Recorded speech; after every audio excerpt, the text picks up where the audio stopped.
Okay, magandang gabi po sa inyong lahat. Magandang tanghali, hapon, umaga, kung saan man kayo panig ng mundo ngayon mga kapatid. Ngayon po mga kapatid ko kay Kristo, mag-share po ako sa inyo is about prayer.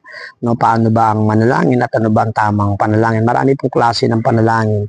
No, mga kapatid, may corporate prayer, may private prayer, no, may public prayer. No? At ituturo ko po sa inyo yung public prayer, yung inanyayahan ka sa birthday, magpe-prayer ka, inanyayahan ka sa isang occasion, magpe-prayer ka, inanyayahan ka sa church na mag-opening prayer, no? O mag-meditation prayer, magpe-prayer ka. Kaya public prayer po mga kapatid, kadalasan mga naka-microphone po ito. At sa akin po, personal, marami po nagte-text sa akin, nagpi-PM na nagpapaturo kung paano manalangin. Kaya ituturo ko po sa inyo, nasa 5 daliri lang po mga kapatid ko kay Kristo, no? Nasa 5 daliri ang formula ng prayer.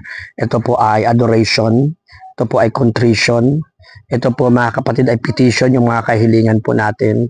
Ito po yung claiming, kiniklaim po natin, inaangkin na may pananampalataya. Ito po yung thanksgiving, pagpapasalamat na po sa Panginoon. Naunahin po natin itong adoration, itong nasa hinlalaki. No, ito po ay tumutukoy po ito sa ating amang nasa langit, kaya pataas po yan eh. Kaya naka-thumbs up po yan, pataas. Siya po ang ating amang nasa langit. Ayan po tinuro ng Panginoon sa Matthew chapter 6, verse 10 until the following verses, yung our Father who art in heaven, relational po, no, mga kapatid. Kaya may pananampalataya ka, siyang iyong ama, tayong kanyang anak, tatanggapin natin ang ating Panginoon. Pinupuri ka namin, niluluwalhati, sinasamba sa Espiritu at katotohanan. Ikaw ang Diyos ni Abraham, ni Isaac, ni Jacob. Ikaw ang Diyos ng bayang Israel. No? Ikaw ang Diyos na makapangyarihan ng aming buhay. Saliksik mong laman ng aming puso't isipan. Kaya Ama, sa pangalan ni Jesus sa taga Nazaret, ito na po yun. Inaamin ko po. Wala po akong magagawa kung hiwalay po kayo sa akin. Kaya humihingi po ako ng kapatawaran sa lahat ng aking mga kasalanan. Ito po, no? Ito po yung contrition, paghingi ng tawad sa no, linisin niyo po ang aking puso. Inaamin ko po ako po yung nagkamali, nagkasala sa isip, sa salita at sa gawa. Hugasan niyo po ako ng kabanal-banalang dugo ng aking Panginoong Hesukristo na aking tagapagligtas. Sa pangalan mo, Panginoon, ikaw ang nagsabi kong ipapahayag namin ang iyong mga kasalanan, ang aming mga kasalanan. Kami iyong patatawarin at kahabagan. Lilinisin. Kaya Holy Spirit, take over sa aming puso. Sanctify mo kami, pabanalin mo kami. At sa pangalan ni Jesus, lumalapit po kami sa aming mga kahilingan sa iyo. Ito po, bigkasin niyo po ito po, kaya malaki po ito. Kasi marami po tayong kahilingan sa Panginoon. Hindi niyo kailangan isa-isahin kung ano lang po yung occasion.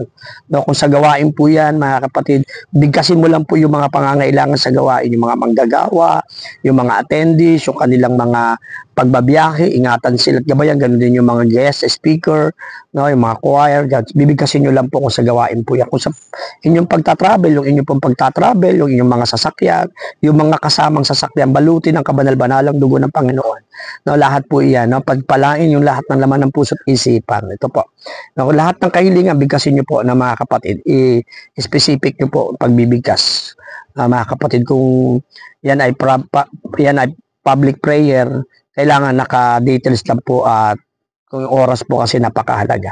Pagdating po rito mga kapatid ko kay Kristo, inaangkin na po namin na ito'y ipinagkaloob mo sa amin ng may pananampalataya at pananalig. Nang lahat ng ito, Panginoon, ay iyon ang ipinagkaloob mo sa amin. Kahit lubos po kami nagpapasalamat sa iyong kabutihan at ibinabalik sa iyo ang lahat ng pagpupuri, pagsasalamat at pagsamba.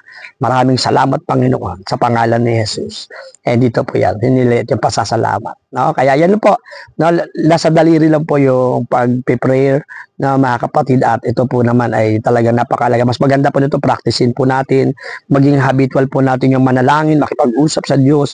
No, mga kapatid, kung wala po kayong ginagawa, practicein nyo po yung nananalangin na naririnig po yung naririnig. No? Mga kapatid, God bless po sa inyong lahat at pagpalain po tayo ng Panginoon sa bawat araw ng ating buhay. God bless. Patuloy natin ipikit ang ating mata, iyo po ang ating ulo, tayo ay manalangin sa ating Amang nasa langit. Sa pangalan ng Ama at ng Anak at ng Diyos, Espiritu Santo. Amen. Ama naming banal, aming Diyos, Yahweh El Shaddai, Ikaw ang Diyos na pinakamakapangyarihan. Ikaw ang Diyos na aming sinasamba sa Espiritu at katotohanan. Pagkat Ikaw ang tunay na Diyos, Ikaw ang Diyos na may-ari ng aming buhay, may-ari ng aming lakas at ang aming hininga ay galing sa iyo. Sa gabi ito, Ama, kagabi mo ang aming papuri at pagsamba at pagluwalhati, pagkat Ikaw ang makapangyarihang Diyos na lumikha ng langit at lupa. At sa gabi ito, Panginoon, sa pangalan ng iyong pinakamamahal na bugtong na anak na aming Panginoong Jesucristo, patuloy kami lumalapit sa iyong harapan. Inaamin po namin na kung wala ka sa aming buhay, wala po kaming magagawa. Kaya dalangin po namin, minsan pa iunat mo iyong mapagpalang kamay, kahabagan mo po kami, Panginoon. Patawarin mo po kami sa lahat ng aming mga pagkukulang at pagkakasala sa iyo at sa aming kapwa.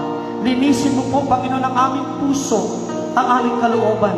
At sa gabi ito ay iyong pagharian, Panginoon. And make our hearts tonight, Father God, a teachable heart and a humble heart, Lord. Bigyan mo kami ng isang pusong handang makinig, isang pusong handang tumangkap, at isang pusong, Panginoon, na handang magpakumbaba sa iyong mga salita. At sa pangalan ni Jesus, aming Diyos, muli pagpalain mo kami sa aming pakikinig at pag-aaral ng iyong mga banal na salita. Dalangin po namin sa kapangyarihan ng iyong mga salita. Katagpuin mong lahat ng pangangailangan ng iyong mga anak. Lalo higit, Panginoon, ang wala nang inaasahan kundi ikaw lamang. Gayon din ang mga may sakit at may karamdaman through the power of your mighty words, Panginoon. Silang lahat ay gumaling sa pangalan ni Jesus. At anuman ang kanilang mga kahilingan ngayong gabi, inaangkin po namin, Panginoon, pinagpala mo na kami, answered prayer na kami, at pinagtagumpay mo kami, Panginoon. Ama, maraming salamat sa iyo at kami ng iyong kabanal-banal dugo sa apat na sulok ng lugar na ito at inaangkin namin ngayong gabi, Panginoon. Pangalan mo lamang ang aming itataas, sasambahin habang kami nabubuhay. Sa iyong lahat ng papuri, pasasalamat at pagsamba sa pangalan ni Jesus na taga Nazareth, sa pangalan ng Ama, ng Anak at ng Diyos Espiritu Santo. Bayan ng Diyos, itaas ang mga kamay, purihin ang Panginoon. Patuloy natin purihin ang Diyos. He is worthy to be praised. Give Him praise, give Him glory and honor. God is here in our midst.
Ipalakpak ng malakas kay Yahweh El Shaddai. Lahat ng nagmamahal sa Diyos, pumalakpak, sumigaw! Praise the Lord! Praise you, Jesus! Hallelujah! Hallelujah! Isa pong mapagpalang gabi sa inyong lahat, mga minamahal kong kapatid kay Kristo. Amen! Nabatiin natin yung ating mga katabi. Sabi mo, kapatid, mapagpalang gabi sa iyo. Amen. Nabatiin mo na rin siya ng Happy Valentine! Maligayang araw na mga puso. Amen. No, higit sa lahat sa ating dakilang Yahweh El Shaddai, na siya ang unang umibig sa atin ng lubos. Amen.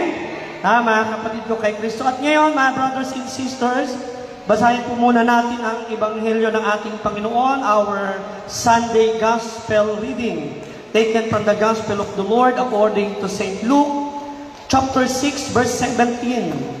And then verse 20 until verse 26. Ebanghelyo ng ating Panginoon ayon kay San Lucas, sa kabanata po ay 6, talatang 17, 20 hanggang 26. Papuri sa iyo, aming Panginoon. Nagturo at nagpagaling si Jesus. Bumaba si Jesus kasama sila at tumayo sa isang patag na lugar. Naroon ang marami sa kanyang mga alagad at ang napakaraming tao buhat sa Judea at sa Jerusalem at sa mga bayan ng baybayin ng dagat ng Tiro at Sidon. Pumaroon sila upang makinig sa kanya at mapagaling ang kanilang mga karamdaman. Verse 20. Tumingin si Jesus sa mga alagad at kanyang sinabi, mapalad kayo, mga dukha, sapagkat ang Diyos ang maghahari sa inyo. Mapalad kayong mga nagugutom ngayon, sapagkat kayo'y bubusugin. Mapalad kayong mga tumatangis ngayon, sapagkat kayo'y magagalak. Mapalad kayo kung dahil sa anak ng tao kayo'y kinapupuutan, pinagtatabuyan, at inaalimura ng mga tao, at pati ang inyong pangalan ay kinasusuklaman.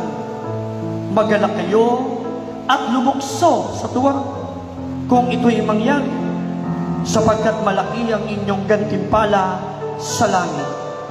Gayon din ang ginawa ng kanilang mga ninuno sa mga propeta. Ngunit sa aban ninyong mayayaman ngayon, sapagkat nagtamasa na kayo ng kaginhawahan. Sa aban ninyong mga busog ngayon, sapagkat kayo'y magugutom. Sa aban ninyong nagsisitawa ngayon, sapagkat kayo'y magdadalamhati at magsisitangis. Sa aban ninyo, kung kayo'y pinupuri ng lahat ng tao, sapagkat gayon din ang ginawa ng kanilang mga ninuno sa mga bulaang propeta. Mga minamahal kong magulang, mga kapatid kay Kristo, ang mabuting balita ng ating kaligtasan.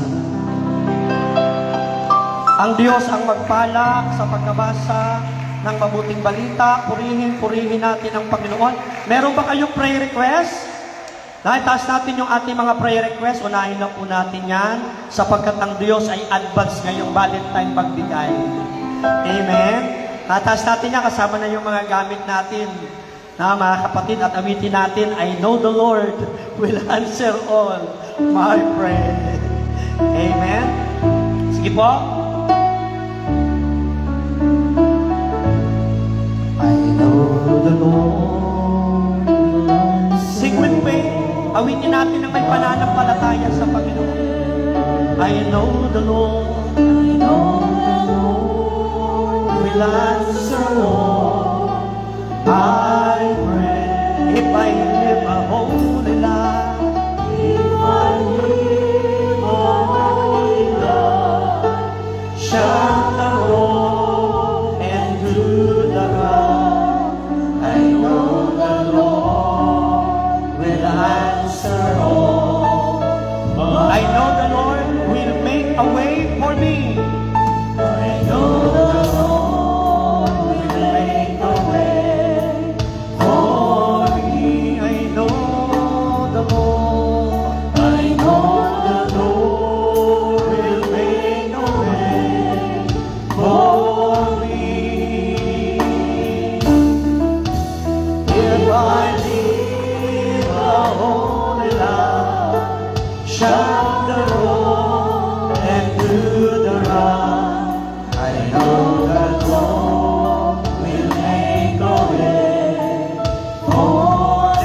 the song, yakapin po natin lahat ng ating hawak kamay.